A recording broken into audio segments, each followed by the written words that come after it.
Bienvenue sur le podcast de Gills Records, je suis Guylaine Robin et nous allons parler ensemble de plein de sujets sur le marketing musical, sur l'industrie de la musique et vous aider à développer vos projets. Feel free. Dernièrement, j'ai lancé un appel aux auditeurs pour avoir vos questions et pouvoir y répondre dans le but de vous aider dans vos projets.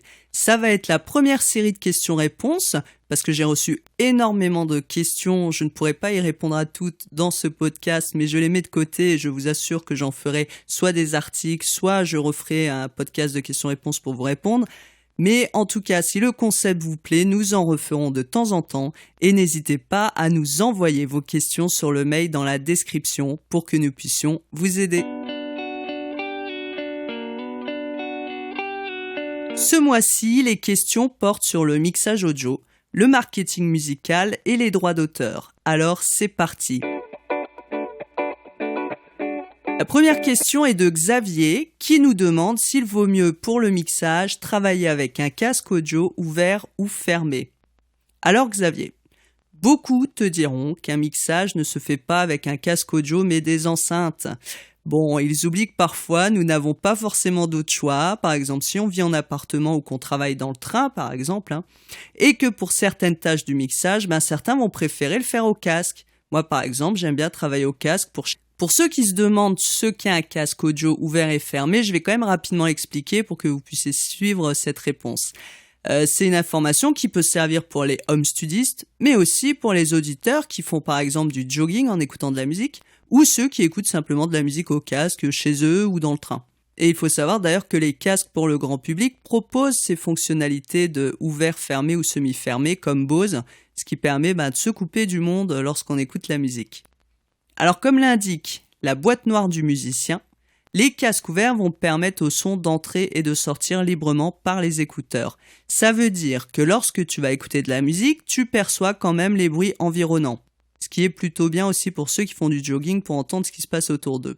Donc le son va être plus naturel du coup et plus ouvert aussi par rapport à l'image stéréo d'un casque fermé. Si tu veux, on peut comparer son écoute un peu à des enceintes de monitoring. Donc ils sont plus fiables pour avoir une écoute attentive et critique de ton mixage que des casques fermés. Le casque fermé, à l'inverse, va te couper de l'environnement.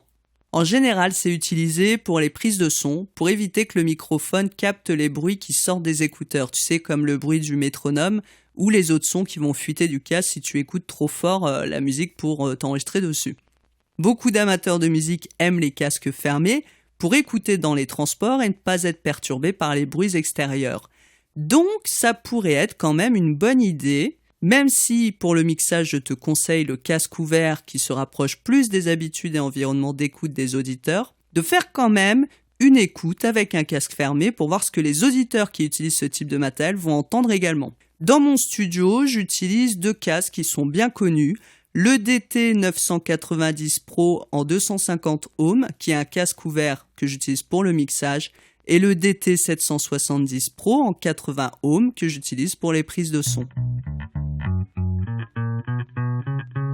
La deuxième question nous vient de Valérie qui me demande s'il faut protéger sa musique avant de la distribuer. Eh bien, je vais te dire que c'est préférable. Dès que tes compositions passent la porte de chez toi, et sont diffusés au public, c'est mieux de les protéger pour éviter la contrefaçon et puis aussi pour prouver que c'est bien toi qui les as créés. Il existe plusieurs solutions faciles et pas chères que tu peux utiliser comme l'enveloppe recommandée avec accusé de réception qui m'a été validée encore dernièrement par la SACEM ou des sites comme copyrightfrance.com. D'ailleurs, je vais bientôt faire un article sur le sujet, donc je ne vais pas m'étaler dans ce podcast et je te propose de t'abonner ou suivre le blog sur le lien dans la description pour que tu sois informé dès que cet article sortira et il t'intéressera certainement. La troisième question vient de Maxime et concerne le mastering audio. Il veut savoir combien de LUFS il faut pour publier sur YouTube ou Spotify. Alors pour expliquer aux néophytes ce qu'est le LUFS rapidement, c'est le volume qui est perçu par un auditeur par rapport à la musique écoutée. Ce n'est donc pas le volume réel à laquelle il met l'écoute, mais son ressenti. Vous avez beaucoup d'articles qui en parlent avec la guerre des volumes et le LUFS a eu des normes qui sont apparues pour limiter justement ce qu'on appelle la loudness war. Alors, quelle est la norme pour ton mastering ? Pour te répondre, si tu tapes dans les -14 LUFS, tu seras en général dans la moyenne de toutes les plateformes. Attention, parce que pour tout ce qui est cinéma, ils ont des normes bien différentes. Pour des mesures plus précises, avec des indications par type de plateforme, je t'invite à lire un article que j'ai rédigé dernièrement, que je te mets dans la description et qui répertorie toutes les normes par plateforme et qui devrait pouvoir t'aider parce qu'il n'y a pas que le LUFS à prendre en compte lorsqu'on fait du mastering. Une question de Lucie qui me demande pour son dossier de presse, est-ce que je dois écrire à la première ou troisième personne ? Donc Lucie est une artiste, auteur-compositeur, elle veut faire la pub sur son site, faire un dossier de presse et donc veut savoir si elle doit le rédiger à la première ou troisième personne. Quand vous rédigez votre biographie ou votre press kit, beaucoup se demandent si je dois dire je ou elle ou il ou nous si on est un groupe. Le mieux, c'est de parler à la troisième personne. En fait, écrivez votre dossier de presse ou biographie comme si c'était un journaliste extérieur qui écrivait sur vous. Ce sera plus pratique parce que si des médias ou d'autres sites internet veulent faire un article sur vous et vous citer ou pour des programmations de concerts, ça pourrait donner l'impression que c'est eux qui ont rédigé votre biographie et c'est quand même plus sympa que de parler en disant « je ». Une question maintenant par rapport à la SACEM et l'organisation d'événements. Paul me pose la question suivante. Donc il faut juste savoir que Paul a une association étudiante et organise quelques concerts dans l'année. Donc Paul me dit, j'organise une manifestation avec des groupes de musique, pourquoi je dois déclarer à la SACEM et où est-ce que l'argent va ? Alors Paul, pour t'expliquer simplement, dès que tu diffuses de la musique ou que tu fais jouer un groupe de musique ou un artiste, tu dois en effet, avant l'événement, faire une demande d'autorisation à la SACEM pour utiliser ou diffuser la musique au public. Et cette demande concernera les artistes qui sont adhérents à la SACEM. Donc si tu fais jouer un groupe de musique ou que tu diffuses de la musique qui n'est pas à la SACEM, tu dois quand même faire la déclaration, mais tu ne payeras pas forcément derrière puisque les artistes ne sont pas concernés. D'ailleurs, malheureusement, on retrouve de plus en plus de cafés-concerts qui demandent à des artistes de venir jouer seulement des compositions et ne pas être à la SACEM parce qu'ils n'ont pas envie de payer les artistes. Oui, ils n'ont pas envie de payer les artistes. Alors, je ne parle pas du cachet ici, je parle bien du droit d'auteur qui revient à ces auteurs-compositeurs. Alors, je vais faire au plus simple pour expliquer les choses. Sachez d'ailleurs que je sors bientôt un guide sur les droits de la musique. Donc, vous pouvez suivre mon actualité sur Twitter, Facebook, mon site web pour en être informé. Il devrait sortir d'ici la fin du mois, voire avril. Un artiste adhère à la SACEM. Pourquoi ? Pour que la SACEM collecte ses droits d'auteur. Donc la SACEM existe principalement pour ce rôle. La SACEM doit collecter les droits des artistes et leur reverser les redevances. C'est une rémunération pour leur travail. Pour faire une comparaison, un peu raccourcie, mais pour comprendre les choses, c'est un peu comme quand tu payes le livreur des bières que tu proposes au bar lors de ta soirée.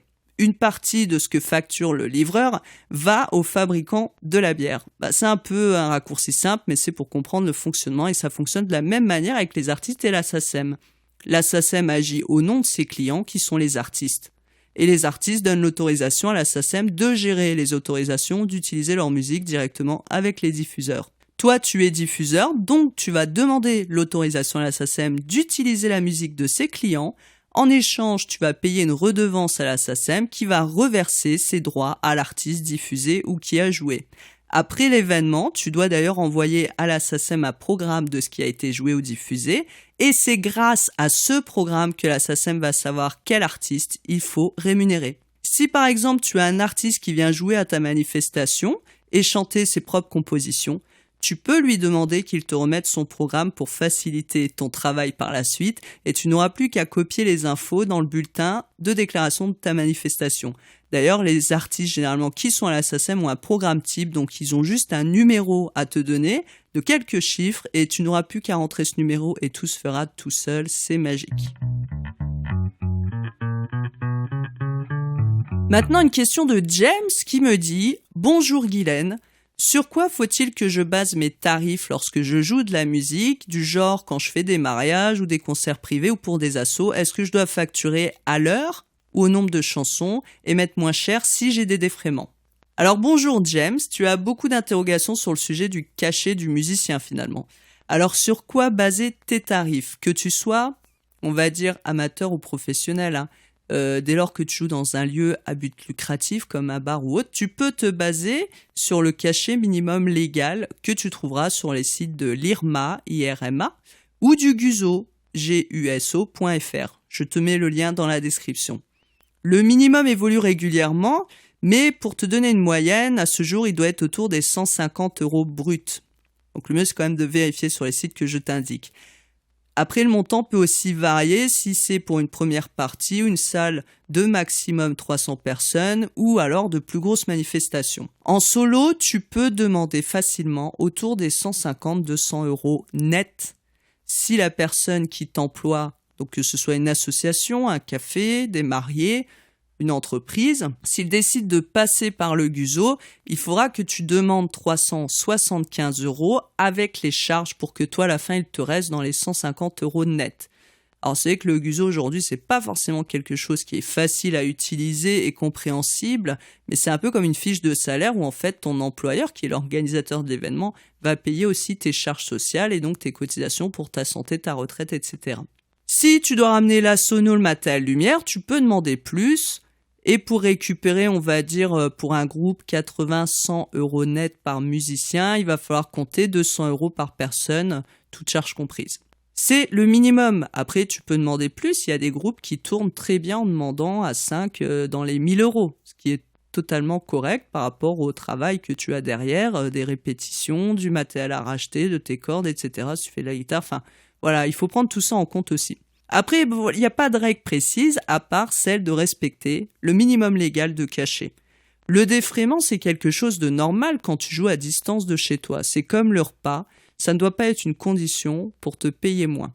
Donc je serai toi, je ne mettrai pas les tarifs sur mon site. Tu peux décider d'un cachet minimum que tu auras toi noté de ton côté, mais qui peut varier suivant la demande de tes clients, le lieu où tu dois jouer, le type de salle, le matériel sur place, et le nombre d'heures également.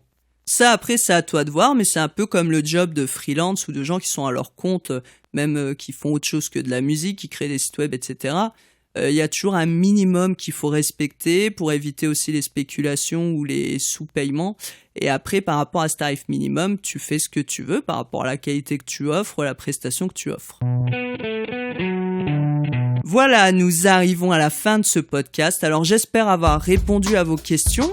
N'hésitez pas à me recontacter s'il y a encore des interrogations et j'espère que, chers auditeurs, ces réponses vous aideront également. En attendant de se retrouver pour le prochain podcast, d'ailleurs, je vous fais un petit spoiler, je vais recevoir un invité de marque pour l'interviewer qui travaille dans la production musicale et je sais déjà que ça va être fortement intéressant et que ça va vous intéresser. Donc en attendant, je vous souhaite une bonne journée. N'hésitez pas à me suivre sur les réseaux, ça m'encouragera pour continuer à vous aider, vous conseiller et vous informer. Alors je vous dis à bientôt sur le podcast de Gills Records.